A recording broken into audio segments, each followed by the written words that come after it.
Lovely. So welcome and thank you all so much for being here this evening for this online launch of my many years in the making Venus year, which, as I mentioned, you can see behind me in stacks. The shipping process is happening in my little attic studio. Everything is happening in here. So, and I wanted you to be able to see behind me also, I have some candles lit for Crete this evening because I'm wanting, this reading and this gathering to be in dedication partly to that beloved island and place in my life. So there are two little ceramic effigies made from Cretan clay back there, burning candles. So before I start, I also, besides thanking Crete by burning those candles, I also want to make sure that I thank the translator into Greek of this book. So I'm imagining all of you know that there is a Greek translation. Is somebody unmuted? Is somebody unmuted? You're unmuted. You need. Okay, I think we're better. Good, cool. I want to make sure that I thank the translator, Vicky Katsopoulou. I'm hoping that if she watches this video later, I've got the accent right in her last name, but it's half of the book here, this beautiful Greek translation. So it's a gift as I hold the book. Here's the big tome. It's twice as fat as it would be otherwise because of this beautiful Greek language translation throughout, which, I'm imagining most of you don't read Greek, as I can't all the way, but there's something about having the texture of the language throughout that I hope gives you kind of a visual sense of the language somehow that transmits something of kind of this language that was holding me through the writing of these pieces and the living on Crete that I experienced. And then of course also it means that my Greek friends, my Cretan friends can read the book too. So I'm wanting to thank her. And then I also realized that today, February 11th, is the birthday of my my father's grandmother's mother and one of her sisters. So in my paternal mother line, two women have a birthday today. So I'm also wanting to dedicate this reading to my great grandma Edith and her daughter Irene. In dedication to their courage in their lives, and also maybe all the things that they weren't able to say or experience or express in that time, that hopefully this book brings some of that through. So I wanted to open this talk about the book. Yes, and it's my cousin Ava's birthday today as well. My aunt's telling me. So dedicated to all these beautiful women in my life. So I wanted to begin the reading tonight by opening with actually a poem that's not mine. So this book spans 19 months, from October 2018 to June 2020. And in a certain sense, there's a story or a cycle that's completed in that time period. And I'll talk a little bit more about that in a minute. But of course, as is the way of life, many things unfolded after the span of this book with Crete and continue to. And so right after kind of the time period of this book ends, I went back to Crete thinking that maybe things were going to be calmer, that time. They weren't quite yet. The cycle wasn't quite completed. But I met this woman in a cafe, and I told her a bit of the story of my life over the last couple of years at that time. And she looked at me and she just recited this poem off the top of her head that struck me so deeply that I'm just going to share with you because it seems to encapsulate not only the time period that this book spans, but actually the last 4 years entire, since the beginning of the book to its publication now. And it's a poem called Oceans by Juan Ramon Jimenez, and it's translated by Robert Bly. I have a feeling that my boat has struck down there in the depths against a great thing. And nothing happens. Nothing. Silence. Waves. Nothing happens? Or has everything happened? And we are standing now quietly in the new life. So I think in that moment when she spoke that poem to me, it struck me so deeply, and I hoped that my boat was striking the sand, you know. But I think actually it took a couple more years, and the reason I wanted to share this poem to open tonight is because I'm realizing that as I there we go, just muting. As I launch this book into the world, this is that moment of my kind of the whole of my boat striking against ground. So thank you all for witnessing this and being part of it by, pre-ordering the book and just supporting these stories. So I think what I'll do to introduce the concept of the Venus year, although I think probably a lot of you already know it, is that I'm going to read a bit from the introduction because I think it's the clearest summation. And then I'll read a few different bits, and then we will have time for questions and conversation. So that's the span of what this evening will be like. And there will be a bit of me reading. It's kind of like a podcast, so you can, relax and close your eyes, however you need to be to feel comfortable for some story time. So this is from the preface. And I just I should have done that thing where I mute everybody when they get here, but just double check that you're muted. I'm hearing little fiddlings about. There we go. I see who it is. Okay. Preface. What follows in this book are the pieces of what I call a Venus year, the 19-month cycle that Venus makes through the sky in her transformation from morning star to evening star and back again, between October of 2018 and June of 2020, when everything in my life changed irrevocably. Some say the Sumerian myth of the goddess Inanna's descent into the underworld and ascent out of it again riding a crescent moon boat is a map of Venus's celestial cycle. As the story goes, every month on her way down, Inanna is stripped of one of her royal garments or sacred vestments. And every month on her way up, she is redressed. In between, she dies, hangs on a hook in the underworld, and is resurrected. In the same manner, Venus is morning star in the east for roughly 8 months and evening star in the west for roughly 8 months, with periods on either side where she is not visible to the naked eye as she makes her orbital transition between phases. I didn't realize that this journey of mine mapped onto Venus's movements until near the end of one of her cycles, at which point the pattern of this book began to show itself to me from the growing body of work I had been writing since October of 2018. And that's when I'd moved to Crete. Then the parallels were both uncanny and illuminating.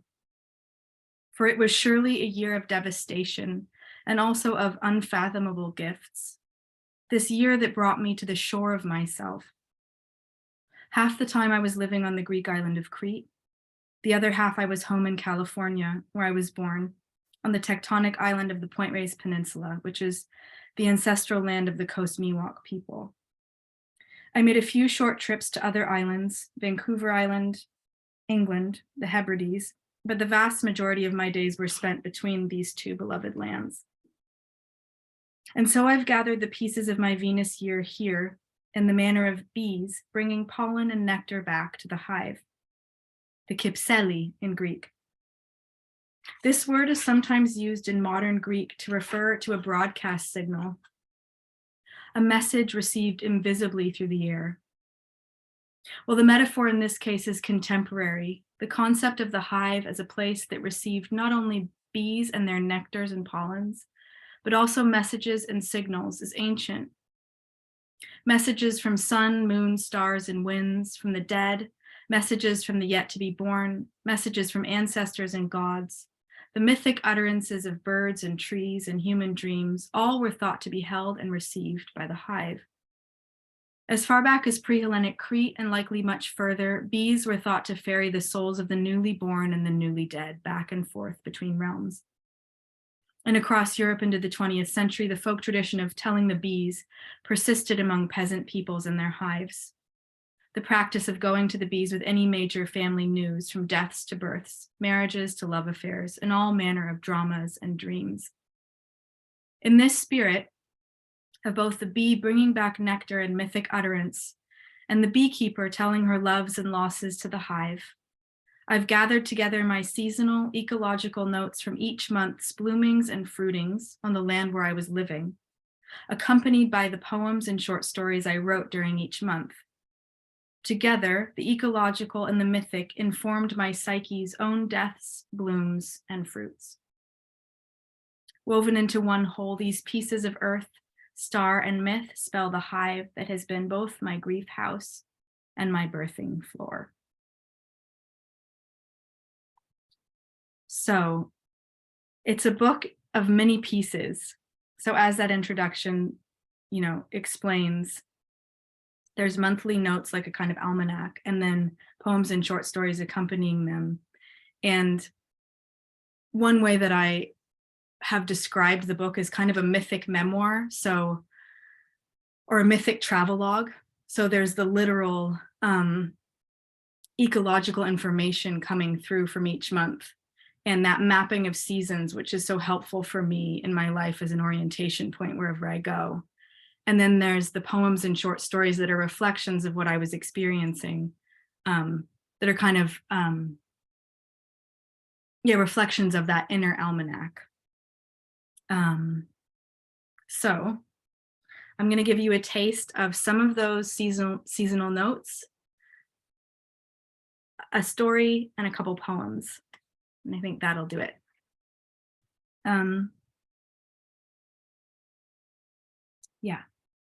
So we'll start with October 2018, which is the month that I moved to Crete. And for a little bit of context, this was on the tail of a divorce and the end of an 11-year relationship. So that was kind of the big implosion that set my course toward Crete. So October 2018, Venus retrograde in the underworld, interior conjunction with the sun. And so these read a bit like diary notes, just to explain. Gold sun and pale blue sea from my new porch the first morning in Crete. Everything drenched in light. Music from the old olive fabrica comes through my window at night. I sit on the balcony in the dark to listen. Boiled grape must from the kazania, sweet and yeasty and acrid. Evenings, the scent and warmth from the copper stills. The olive pit fires. Spent grape skins in big piles under the fruit trees. Pomegranates split open by hand.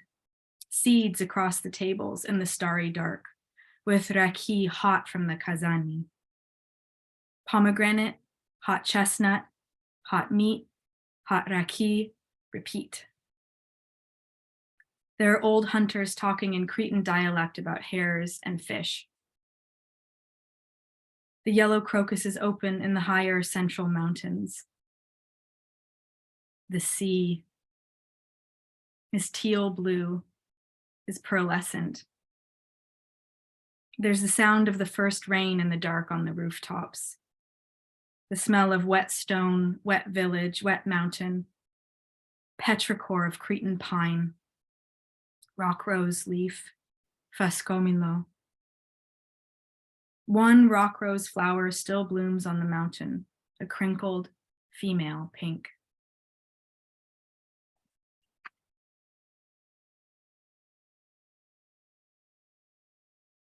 So I'm going to read now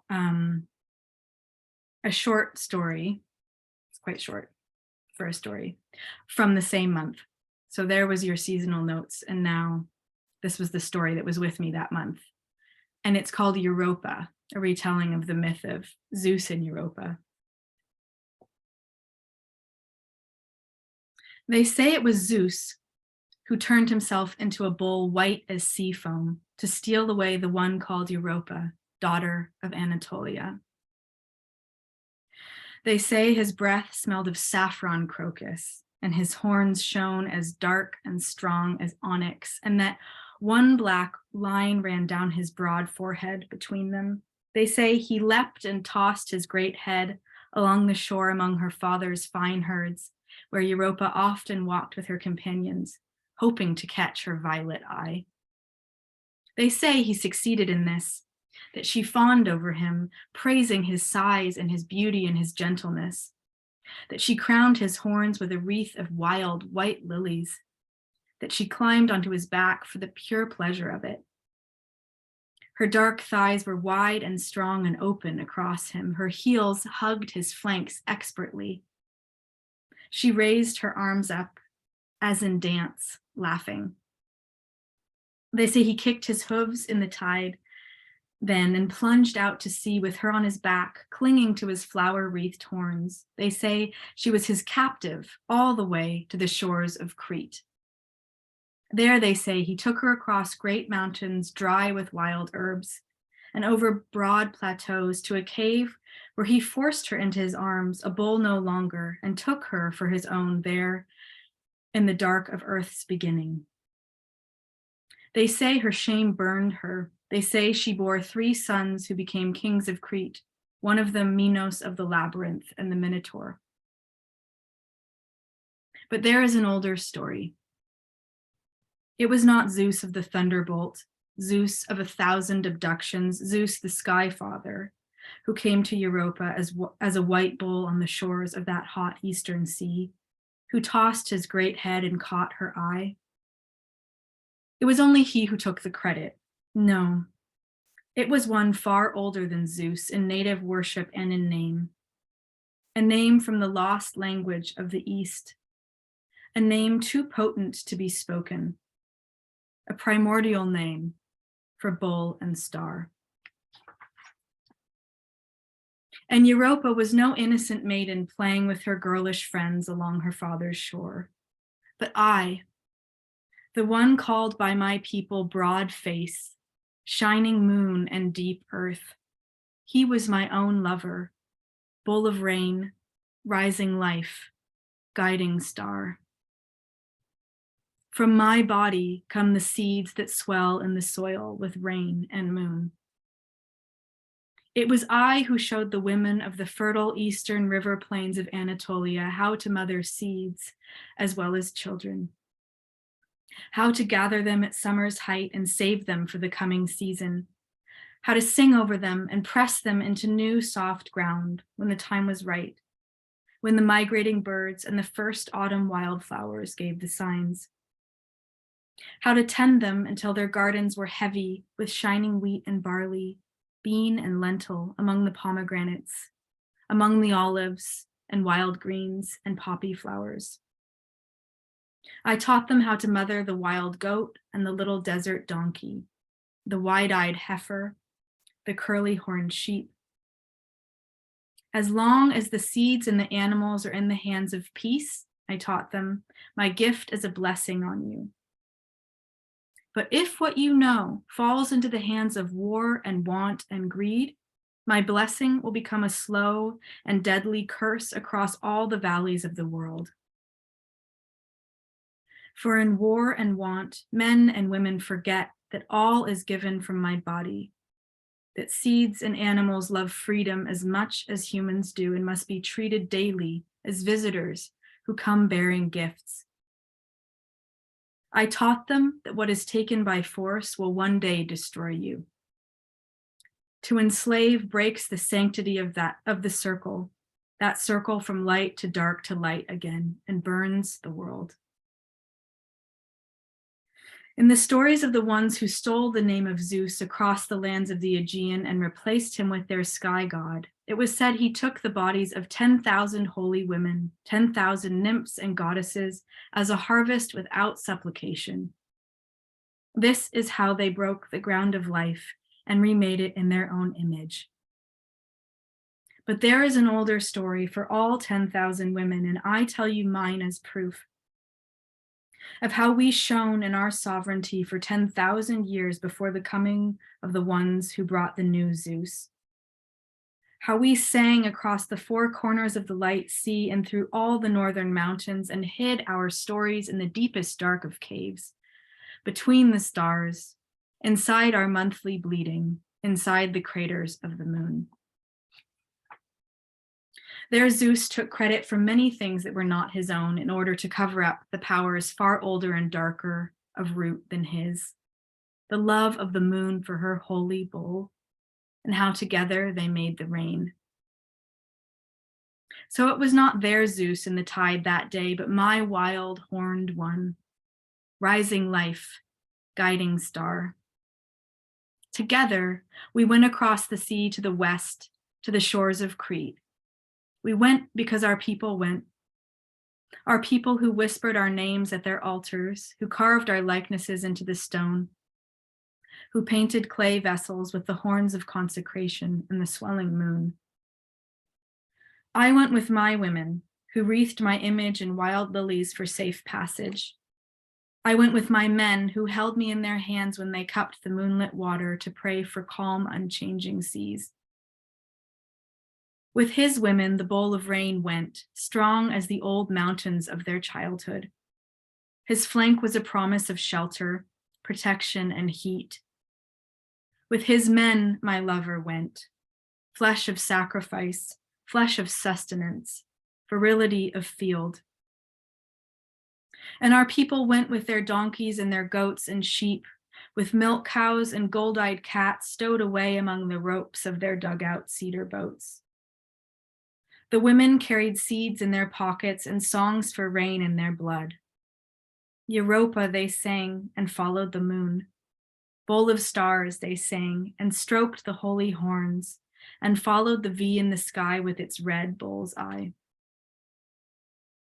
The night the boats touched land at last after that long and dangerous journey, all the women of childbearing age, and a few who thought they were beyond it, conceived children there among the wild sea daffodils and sand.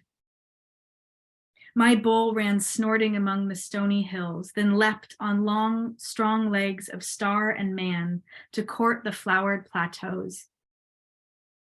I lay with the hunters in the high pine forests of the Cretan mountains to learn the old language of the land. I showed them my breasts, my dark and shining thighs, as offerings of peace. O goddess, what is this you bring us? They groaned between my dancing legs, tasting the moon, tasting new words and the oils of cedar, of lily. They drank me, and I became theirs too, and gave them seed keepers and honeybees for daughters, as they gave me little wild deer and owls and 100,000 dolphins for sons. After a time I left. I went far north then, and north again, across islands on feet of moon-white foam, or riding the back of my bull into the mountains of a vaster mainland. I went with the wanderers among my people, those who whispered my name Europa to the moon and to their seeds. They called me with them across 1,000 years, and then another, and across 1,000 miles. In peace we settled, along river valleys and plains. The older hunting people watched from mountain forests. The women brought us baskets of wild nuts and sweet herbs, deerskins tanned over chestnut fires and amber beads as luminous as dawn. We gave them shell necklaces white as the foam of our homeland and new names for the moon. We gave the loyal donkey, the dancing barley, the bull among the tangled fields of vine and wheat, and clay vessels painted black and white and red with earth's own symbols, among them mine. Europa, who went barefoot on the back of her bull over mountain peaks and through caves, all the way to the greenest, furthest north, where they sang our names among the standing stones and passage cairns. And so it echoed, star to star, ringing off the horned moon. My body became the name of the land of ancient Europe. Not Europe, the abducted daughter of Anatolia, not Zeus's conquest in a cave, but the moon's own light and the earth's own fecundity across all the lands of peace, from southern islands to northern, from west to east, so long as it was remembered that seed and donkey, olive tree and honeybee, vine and cow were free and sovereign beings, and man and woman equal, made of rain and moon.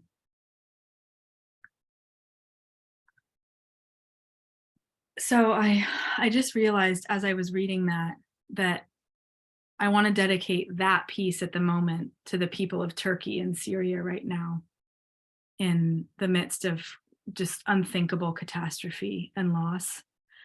Because, you know, this piece is the history of a moment of migration in the early Neolithic, or the Neolithic, from Anatolia, from Turkey, down into Greece, and then up into Europe. And so this lineage that I was studying in Crete, of the Minoan people in Crete, does come from those lands. And much of the symbolism that we find in Minoan Crete, which is what I was studying there, you know, leads us directly back to Anatolia and Turkey. So this is really the heartland in many ways of that early culture. So I'm just wanting to say that, to say that right now. So let me check the time. Things always take longer to read than you think. Just want to see if I want to adjust anything about what I'm reading. Just have a look at something. Okay, so I think next I'm gonna go to December 2018 and read you those notes, and then a poem that's a little bit more personal, not about an ancient Minoan Anatolian goddess. So December 2018. Venus meets the moon as morning star. The first vestment of Venus released. She removes her crown. The scent of the olive harvest net, oil and thick musk. Scent of the olives secreting their own fresh oil. The cold air, the black and green fruits gathered at the center of the net. The gardener and I stand at opposite sides and bring the corners together. There are fresh picked oranges, the scent of their rinds. Fresh pecans from the tree, cracked open in my teeth. The Dionysiades in the far blue sea, rose-colored at sunset. Hot cinnamon honey raki. Learning to dance the sirto in the warm cafe in the winter dark. Roasted chestnuts in the fire ashes and potatoes wrapped in foil. Heather blooms magenta across the northeastern valleys. I learned to dance the susta on the street at night. My visa runs out. Winter solstice sunrise through a Bronze Age door the morning I leave. Christmas in Cornwall, so much green in the gray Celtic sea. The yellow gorse, the bracken. Stones flecked with mica. Purple violets in the middle of winter.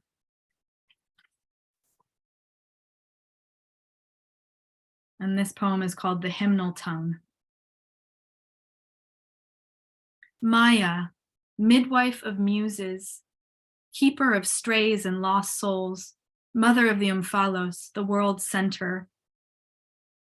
How does a woman find her name among the shattered vessels of what came before, when she can no longer say who she is, when she no longer knows if she has followed truth or vanity, if her vision of life is worthy or if others know better than she does the spectrum of her shame? A rainbow arises for the second time in one morning out of the gulf between islands, out of the ruined walls of the Minoan town called Moklos. Wind carries the rain away and there is sun. She knows now that love is not only a thing between lovers, but also between self and all, the thrash of life entire, of grief and illumination, sudden rain and broken light, loss and creation, a weft and warp of saffron and murex yarns, woven by an ancient woman at her doorway inside one midday's golden light, now 4,000 years lost. Maya, midwife of threads, when do we stay and attend to what is broken? And when do we know that only in going will the breaking ever mend? If I do not know my name anymore, but only the names of simple things, candlelight, storm clouds, wool, a spectrum of color, the pale blue of sea at sunset, the rocky islands where the falcons nest, the way to gather 1,000 olives into the center of a net. Will I be all right? Will I be all right without my old name, without your old name, without the ground we made? If I am mostly nothing now, only threads, what is the star I follow? What name should I use to know myself? Am I blue on the dusk sea? Am I island of falcons? Am I shattered rain gone to light in the season of rainbows? Am I a little girl again, holding a red thread? Am I the snake crushed in a helix on the road? Am I the grape wine boiling over olive coals into raki, just the steam of my former self distilled, pouring clear at last? My star is a bell across the mountains of eastern Crete at dawn. The bell that is in the lute strings, the bell that is in the sea. Everything I held onto in order to belong, I have surrendered. Only the ringing vessel of my oldest name remains, the one poured by starlight before I was born, the one I had forgotten, the one I have found again among the shards and blue and mountains, among the distaffs full of red. The one I cannot yet pronounce, for fear it is not true, for fear it will be taken, for fear I will not believe in it when at last, gleaming, it teaches me a new and hymnal tongue.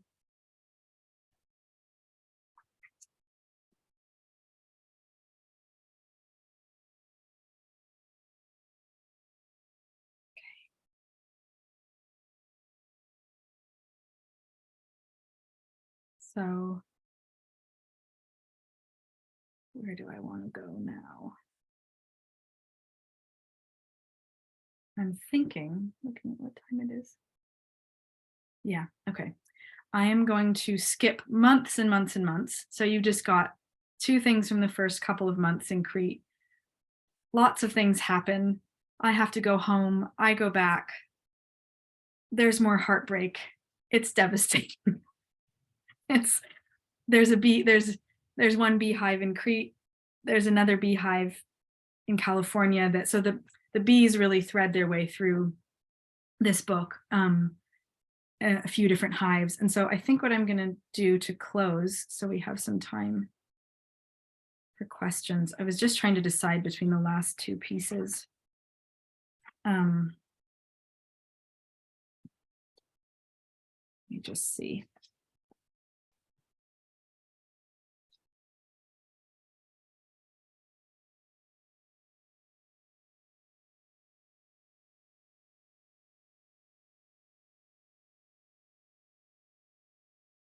Yeah, you know what?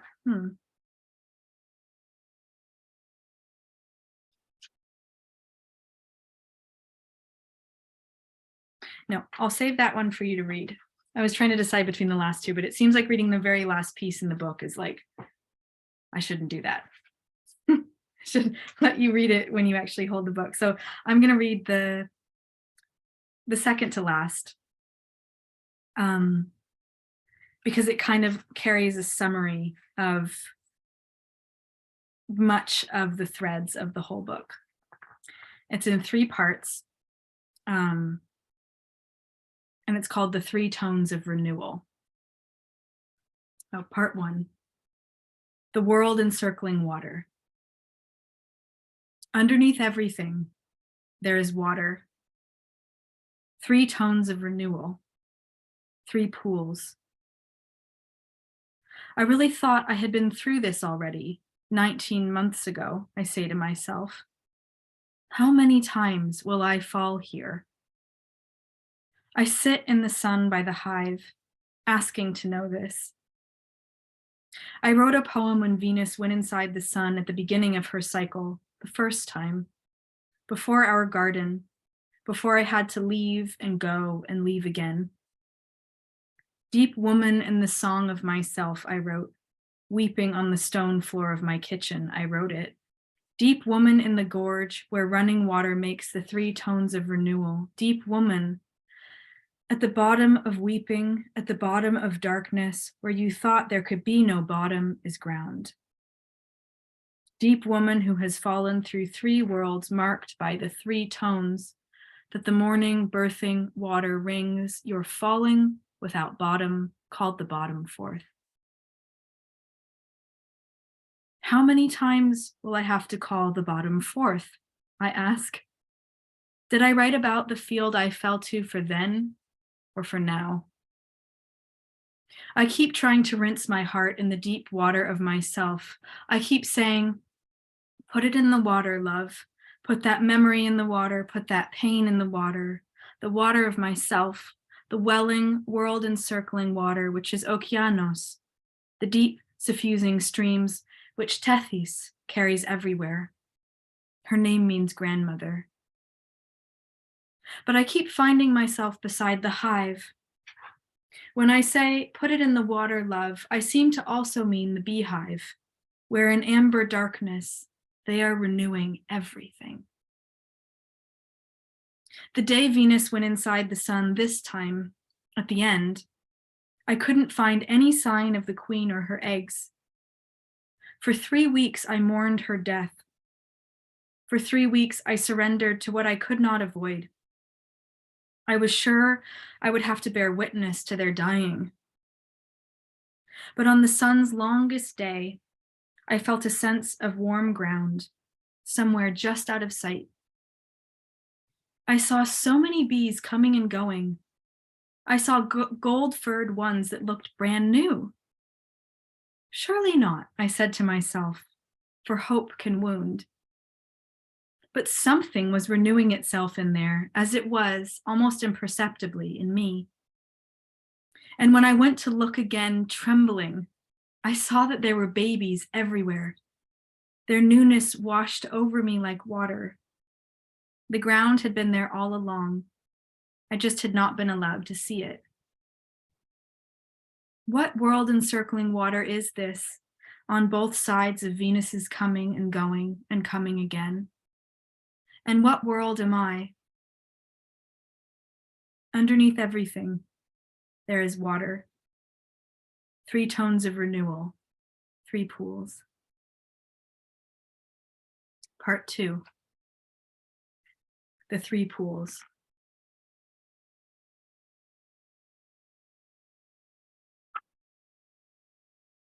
If, under every full moon and most days, you keep coming like a dark shroud over me, grief, I will build a house for you. It will have a roof and many windows, like an ordinary house, but it will be made only of earth, because earth swallows the sound of weeping well. Because earth is cool and heavy and still, and the scent will be therefore like damp day and the sweetness around the wild ceanothus after rain. When I bow my head to enter, I will feel the earth around me as a seed does, or as the dead do, or like when I slept beside him and my sleep was a stone because he had the feeling of earth. In my grief house, there will be niches in the walls and candles made of beeswax from the hive we tended together, and the hive I now tend alone. I will come here to weep. I will come here to cry my sorrow into the ground. I will come here to pray for new life. There will be rugs woven by my ancestors in a dream with threads from my wedding dress, with dyes from the flowers of my 2 crowns. I had no veil. I will wear one now when I come here. It will be black, but dusted with pollen. I will come barefoot and speak about things that I cannot write here because they were ours only. Both hymns. They are too close to me to share anywhere but there, in the grief house. They would not make sense anyway to anyone else. The colored pencils and leather from Venice, the books we read aloud, the summer garden, the whole world in his eye that night, his leather boots by our door, 11 years of mornings, the irises by the ocean on my birthday, the full moon setting at dawn, the herd of female elk in the estuary, the gold ring in his pocket, in his hand, dahlias in a river on the pine tree at the altar, the honey on the spoon, our wedding. Sometimes I do not know who or what I am screaming for, both of them at once, or only the first one in truth, underneath it all, or my ancestors who still knew the way home. But I do know that sound releases power and feeds things that stir underground. And I do know also that Aphrodite guards the grief house, and she likes when you come unbound. This is one of her secrets about the grief house. She has many. This house is as safe as the beehive, she says. It is as safe as the earth. Every night she ascends and lights the candles with her star, so I don't forget that joy, too, comes of all this. Second pool. With my left hand, which is not my writing hand, with my left hand, I took down the following over several mornings. Your life is like a poem, he said that day. I see the holy snake, the soft water of birth. My hands hold all the pearls. Come home, come home. The new maidens are flying. It will be all right, they say. I long. I am her, fecund, horned. Let peace come into your queendom. Let love. The dove is circling. The lamp is lit. For this is a violet undergoing. Little bird, bright tree, rain in the garden. I saw it from the beginning. Blossom, I will walk your way. There is an everlasting love. I put it in the water. I put it in the hive. I am simply that, all that is, my flower.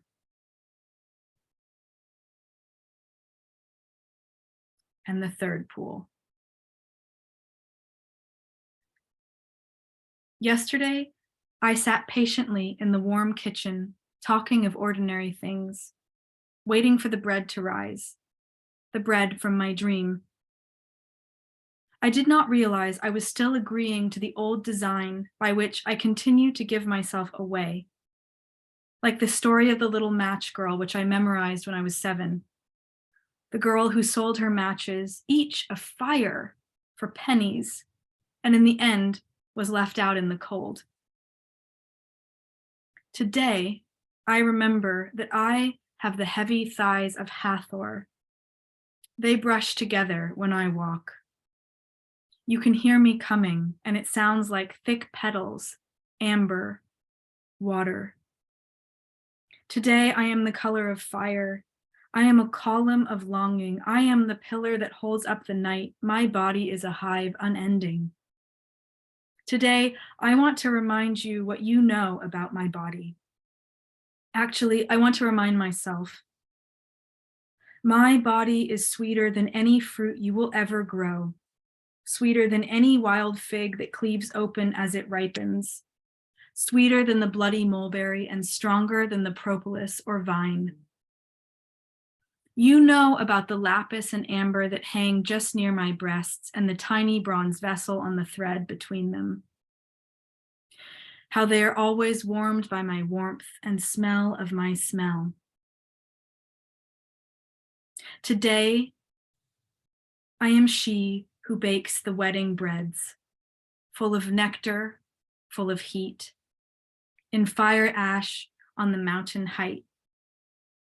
Today, I am she who dances heavy-thighed around that fire made of all the matches I ever gave away for pennies, which have now made a fire so bright, Venus herself comes to rest a while there and share the wedding bread. Today, I am the taste of the nectar and the ground of my own consequence. I do not waste a drop.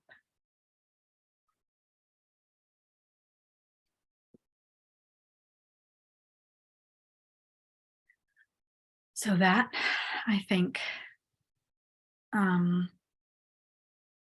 does it for the reading. I realized that that poem had 2 parts, not 3. I was waiting for the third.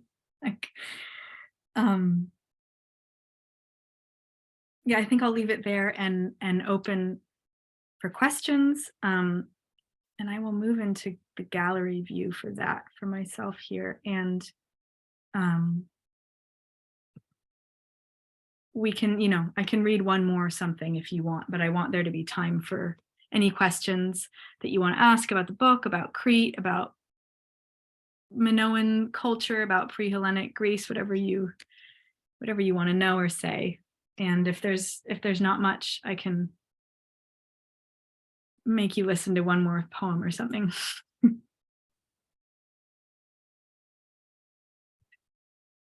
I just wanted to say that was beautiful. Thank you. To hear an author read it in her own words. There's a couple other authors that I bought the hard copy of the book, but it's like I had to listen to them in audiobook. And I was curious, are you going to please have an audiobook? Because that was beautiful. Hearing your voice say what comes from your heart. I've come to a point in my life, it's like, this is what I want to do, of how to share the past ancestry through to what is a possible future by what I've seen through my eyes. And that's kind of, it's just like some of those parts brought tears to my eyes. The telling of the bees.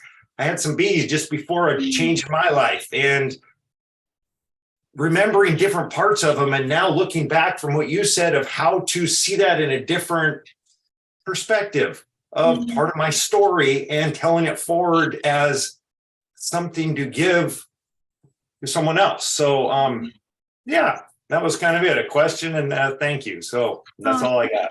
Thank you, Peter. Thank you for sharing that. And the bees do change your life, don't they? It's like everyone says so, and then you open up a hive. I remember the first in Crete, I got to tend my first hive with my boyfriend there, and I just wasn't expecting what was going to happen when I saw that frame get lifted out of the hive and smelled them and heard them.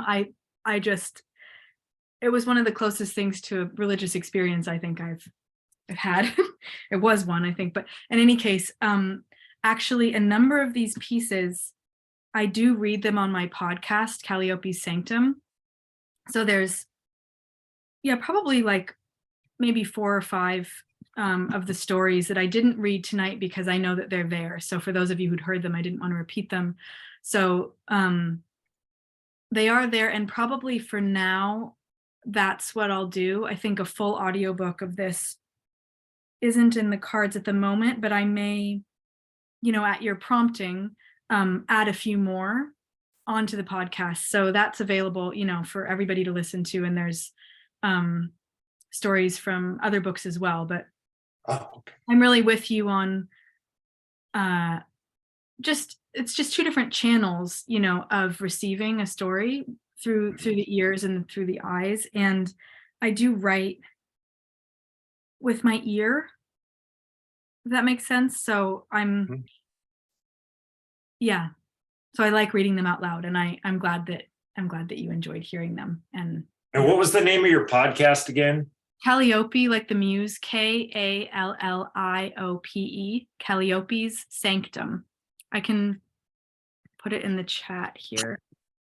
Yeah, I gotta check that out. Thank you. Yeah, it's on Spotify and Apple Podcasts, and just on SoundCloud as well.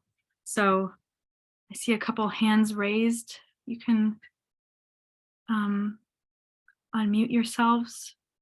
I think Christine, maybe your hand was up first. Hi. Thank you so much for the reading. It was really nice to hear it in person, like the person before me said. So you mentioned towards the beginning that you realized only towards the end of this cycle that it aligned with the Venus year. Yeah. I was just curious if that realization shifted your creative process at all, and what that realization did to the way you were reflecting upon your own journey and towards what you wanted to or could write along the way. Yeah, that's a great question. Thank you for asking that. And yeah, so I'm trying to remember. So actually the concept of collecting this into a book didn't come until almost the very end of this Venus year. So I started to become aware in, it was February or January of 2020, actually, right before the pandemic. I saw somebody writing about the heart vestment of Venus, on this night when I saw the crescent moon and Venus in the west. And I was like, wow, what is this? And it's like, somebody tell me what's going on with this conjunction. I don't know what this means, but I need to know. And I came across writing about it, and suddenly learned about, this cycle, which I didn't really know about before. I didn't understand why sometimes you see Venus over there and sometimes you see her over there, and there's the moon sometimes, and it's really beautiful, but you don't really know when it's going to happen. Or I didn't understand the pattern of it. And so that was almost, that was more than 12 months in. And when I then went to read about the Venus cycle, I saw, oh my God, I arrived in Crete. Like the ending of the relationship happened when Venus was in the underworld. I arrived in Crete in the underworld. And, as new things started to blossom there, immediately Venus was becoming the morning star. And it was just uncanny, kind of tracking backward, looking at like what happened in different months. I mean, it kind of scared me, to be honest. And so it was only, I think I discovered that in January. I don't know why I keep saying March. And then maybe in May, I started to wonder if I should gather this together, if I should gather these pieces together. And so Venus was definitely informing my writing process from January on, because I was just so inspired by what I had read. Also because it has a lot of bearing on the cosmological belief system and even building orientation of Minoan people, which I didn't, know at the time when I was there, but I did know that like different windows are aligned with different stars, and it turns out Venus was part of that too. So there was a new inspiration that came in, but and I think, to be honest, a hope that like once that one Venus cycle was completed in June, that some great transformation and epiphany and healing would descend upon me, and everything would be easier and better, and all the things I wanted would come true. And that didn't it didn't really happen. And so that's why you'll see in this book there's like postscript, the second postscript, because the cycles of kind of, the journey with Crete has kept going. And so that 19-month cycle holds like one cycle within a bigger process. And yeah, I hope that's a reasonably clear answer to that question. Yeah, that was wonderful. Thank you so much. Yeah, you're welcome. And Kirsten, hand. Hi, Sylvia. I love hearing you read, so thank you for that. And I wanted to ask, because you keep referring not only to the voyage across the ocean, but also to when you go to Crete, were you voyaging around Crete itself, or were you always landing in the same place, or was there also sort of physical journey around the island? Yeah, that's a good question. I was, for the most part, in the eastern part of the island, but doing a lot of like shorter trips. So I did sort of short, not exactly pilgrimages, I don't know what you would call them, but at first, when I first got there, I was based in the east, but I was just doing a lot of day trips to different archaeological sites. Both ones, kind of the famous ones, big places like Knossos and Festos, places like that. And then just little places that you kind of come across from a sign on the road that you don't necessarily read about. But a lot of the time was spent really just in this one little village, tending a garden. And there was a period of time when I didn't have a car. So I was really just there walking up and down, the mountain, one way down and up and around, and getting to know the plants and birds really close up in a really intimate way that, I cherish. So no, I haven't made like a huge circumnavigation of Crete yet. I haven't gone all the way. I made one very brief foray to the far west, to Kisamos, and then I like darted back to the east. And I kind of feel like this mentality that I noticed in my Cretan friends started to kind of come over me, where people who live in the east of Crete, who are from there, it's like they never go to the west. It's only like a 3-hour drive, and being from California, it's like nothing. But when you live in Crete, you're like, oh God, why would I go there? Those people in the West, they're like not like us. I don't need to go there. They're different. It's different over there. So that kind of became part of my consciousness too. And I kind of didn't leave that valley very often. Yeah. Great. Thank you. Yeah, you're welcome. Besma, see a hand. Well, first of all, thank you. Really looking forward to receiving a copy of your book, to enjoy it, and to dive deeper into this, because you really made me curious about it, and you touched me with the things you already read to us. But I was wondering, your earlier work is deeply embedded in California. You really notice, oh, there goes my cat. You really notice your background, the love of nature, trekking as well, and it really comes back in your writing. What was it like to live and work on Crete with complete, well, I guess the climate must have been comparable to California, but I suppose that the plants, the animals, the treks Therefore, must have been really different. Mm. And I guess, well, a tree grows in a certain soil, and you earlier had your tree was growing in this Californian soil, and it bared fruits, and now it was completely unfamiliar soil, I suppose. What was it like to work that way? And could it be that the myths were new tracks you were following on Crete? If I listen to the stories you tell from Zeus in Europa, I'm very curious about that. Yeah, that's a really great question. Thank you for asking it and noticing that. And it's a big question too. I think,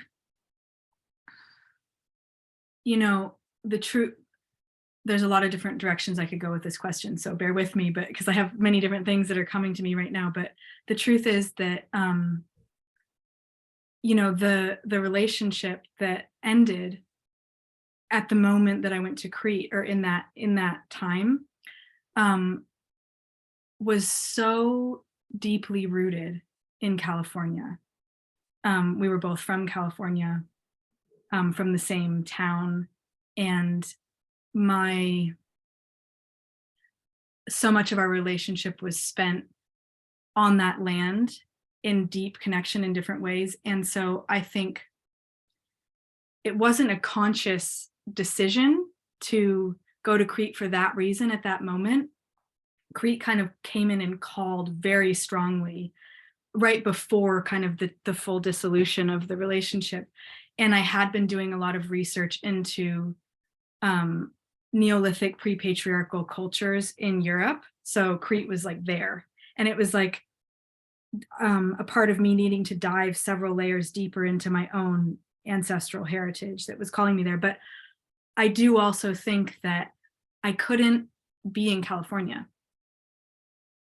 and I'm learning some lessons about this, how love and men come to get a bit interfused for me with place. And so it was like, because this love story was so interfused with the mountain where I grew up and the landscape, and I just couldn't bear it. I couldn't bear it in a lot of ways to be there. And Crete kind of came into that chasm, that wound, and just like poured this new landscape that had resonances. It has many resonances with California, like you said. It is drier and hotter than Northern California, where I'm from. So I really struggled in the summer. Like, I thought I was going to die. I mean, it's just really hard for me. Also, because our house was like a little microwave. It was just, I was like, no, I need to leave.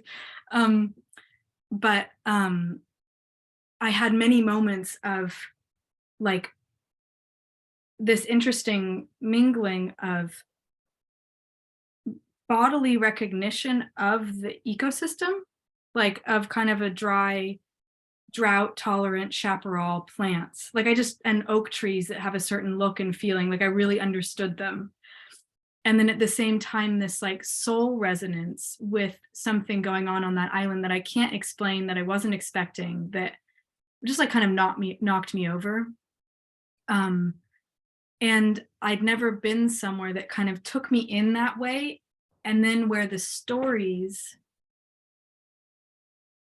of the land were still living presences that I could sense in the people there. In other words, in California, the indigenous stories have been so displaced by people who look like me that that's not a narrative that I can sit comfortably inside of and like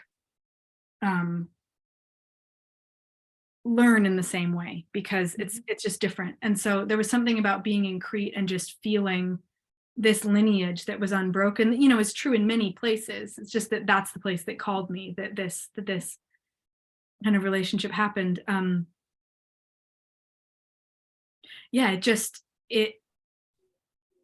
It kind of took the search that I think I was on in California through tracking, through nature connection, through that writing to another level. And as you can see in the book, like I'm kind of almost neurotically listing plants all the time. It's like, as I'm reading it, I'm like, oh my God, this isn't for people who don't like to hear the names of plants and trees, because it's kind of a lot of flower names, but it's really how I orient to a place. So I was doing a lot of learning constantly, what the plants were, trying to understand the ecology, the tracking. That was hard for me. That one piece was hard because the wild animals, you know, it's been a domesticated landscape for a long time. There were never big carnivorous mammals on Crete, so nothing bigger than a fox ever, which was really disorienting for me. Many birds. So I just had to orient to a new way of the earth speaking, but it taught me an incredible amount. Like, and I think also through connection with the man that I was with there, who, you know, just by being close to somebody who was a farmer and a gardener, who knew the plants, whose mother was out gathering like wild greens, I learned another way in that wasn't just through wild animals, but through people and their like wild traditions. So yeah, and I think, you know, now it's a journey that I'm still on, of how to knit together, you know, the tree that grows in California, the soul tree that feels this kinship in Crete, and the bloodline tree that finds itself currently in England. So I don't really have an answer, you know, an overall answer to that, except that I'm just kind of walking along, seeing what's going to happen. Did that sort of answer your question? Or that was kind of long-winded. Well, it was a very thoughtful answer. Thank you. And well, it makes me very curious what kind of fruits these trees will bring. Yeah, thank you. Me too. I imagine.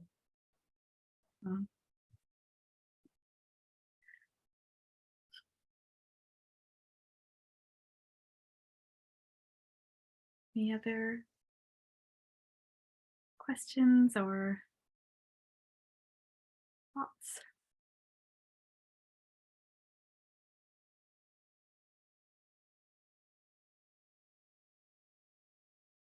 No? Shall I set you free to your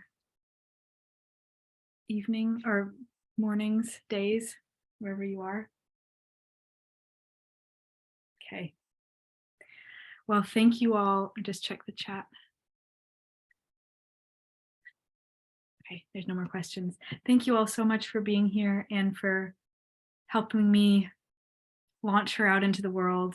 And there are some delays with the international shipping, doing my best with the pile and with the Royal Mail situation, but I think, you know, it's just a little slow, but they're coming. So yeah, thank you all. Night night, or good morning. Thank you. Bye. Aw. Thank you, Sylvia. Thank you, Sylvia. Thank you, Sylvia. Thank you. Bye from Devon. Hi. Thank you for being here. Bye.